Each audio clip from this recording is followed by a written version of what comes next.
মুক্তিযোদ্ধা পরিবারের লোক কেউ জামাত করতে পারে না।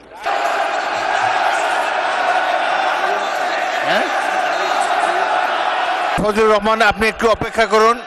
আমি বলছি my Please lord, sit down. এই যে দেখেন তারা বসেন, কি বসেন। ধরনের-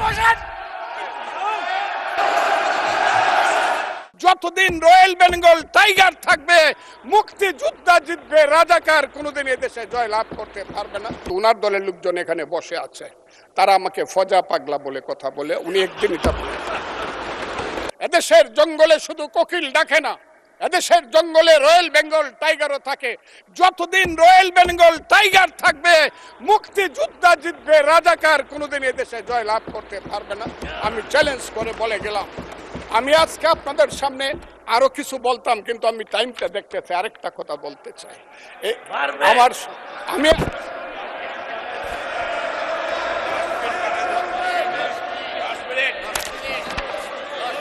আমাকে 5 মিনিট সময় দেন, আমি শেষ করে ফেলবো। আমি আজকে আপনার সামনে শুধু বলতে এসেছি, মাননীয় সদস্য, আরো 3 মিনিট দেওয়া হলো আপনাকে। আমি বলতে এসেছি, হ্যাঁ আমার বক্তব্যের পরে বলবে আমরা কি মুক্তিযুদ্ধ করি নাই।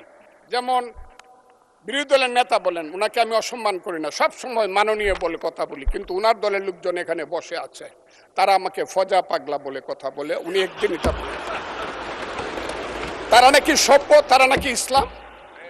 এবং উনি যে বলতেছে, ওই দিন বললো যে আমার দাড়ি পাকা, আমার চোখের সমস্ত পাকা। উনি আমার চেয়ে 10 বছরের ছোট, আমার বয়স 78 বছর, আমি 48 সনে জন্মগ্রহণ করেছি, উনি 58 সনে জন্মগ্রহণ করেছে। কথাটা সত্য না মিথ্যা? মাননীয় সদস্য, আমি ওনাকে আপনাকে কেউ এই ধরনের উক্তি করেছে আপনার সম্বন্ধে? এরকম তো সংসদে কেউ বলে নাই তো না এরকম। বলছি, করেছে আপনি কেন করেছে। নিজে টেনে করেছে বলেন, please। আছে এখানে উপস্থিত। আমি আজকে আপনাকে বলতে চাই,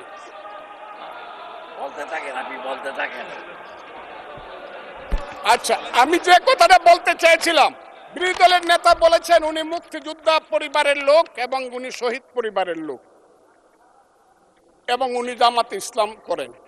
এটা ডাবল অপরাধ। মুক্তিযোদ্ধা পরিবারের লোক কেউ জামাত করতে পারে না। আর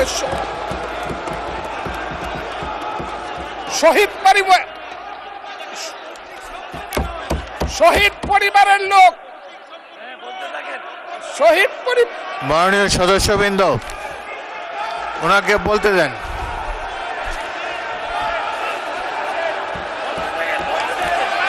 মাননীয় সদস্যবৃন্দ, অর্ডার। আপনারা শৃঙ্খলা রক্ষা করুন। মাননীয় সদস্যবৃন্দ,